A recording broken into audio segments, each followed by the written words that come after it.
तब पापी रावण माता सीता का अपहरण कर उन्हें अपने साथ लंका ले गया। तब भगवान श्री राम जी माता सीता की खोज में सुग्रीव के पास पहुंचे।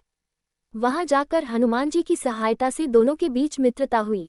भगवान राम जी ने सुग्रीव को उनका खोया हुआ राज्य किष्किंधा बाली से लौटाने की प्रतिज्ञा ली। वहीं सुग्रीव ने माता सीता को ढूंढने में उनकी सहायता करने का वचन दिया।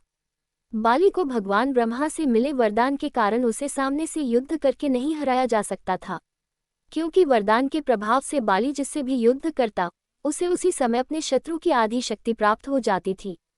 इस कारण उसे हरा पाना असंभव था।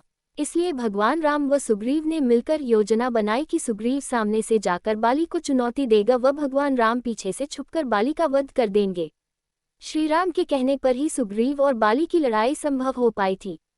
इसी के बाद ही बाली का अंत हुआ था और सुग्रीव पुनः किष्किंधा नगरी का राजा बना था।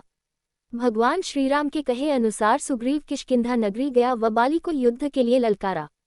बाली भी सुग्रीव की गर्जना सुनकर उससे युद्ध करने को तैयार हो गया व नगर से बाहर आकर उससे युद्ध किया। वरदान स्वरूप उसे सुग्रीव की आधी शक्ति मिल चुकी थी। भगवान श्रीराम दूर एक वृक्ष के पीछे छुपे हुए खड़े थे। उन्होंने अपने धनुष पर निशाना लगा रखा था, लेकिन बाली व सुग्रीव दोनों जुड़वा भाई थे। श्रीराम ने बाली को पहले कभी देखा नहीं था, लेकिन जब उन्होंने उसे देखा तो वह दिखने में एकदम सुग्रीव के समान था। दोनों भाइयों का रंग, रूप, शरीर की काया व हाव भाव सब समान थे। इसी कारणवश भगवान राम बाली के ऊपर तीर नहीं चला पाए, क्योंकि वे गलती से सुग्रीव को बाली समझकर उसका भी वध कर सकते थे। इसलिए बाली सुग्रीव युद्ध में भगवान श्रीराम ने तीर नहीं चलाया व बाली के हाथों सुग्रीव की पराजय हुई। सुग्रीव किसी तरह अपनी जान बचाकर वहां से भागा व भगवान राम पर क्रोध करने लगा। भगवान राम ने उन्हें अपनी चिंता बताई व इसका एक उपाय निकाला। उन्होंने बाली के गले में पुष्पों का हार पहनाया व फिर से बाली को युद्ध के लिए ललकारने को कहा। इस बार सुग्रीव वह फूलों की माला पहनकर किष्किंधा नगरी के द्वार पर गया व बाली को युद्ध के लिए पुकारा। फिर से सुग्रीव की पुकार सुनकर बाली अत्यंत क्रोध में भर गया व युद्ध के लिए जाने लगा। बाली की पत्नी तारा को आशंका हुई कि इसमें कोई षड्यंत्र हो सकता है। उसे सुग्रीव के साथ भगवान श्रीराम के होने की बात भी पता थी, इसलिए उसने बाली को युद्ध में न जाने को कहा। किंतु बाली अपने घमंड में इतना चूर था कि उसने तारा की एक बात नहीं सुनी व युद्ध के लिए चला गया।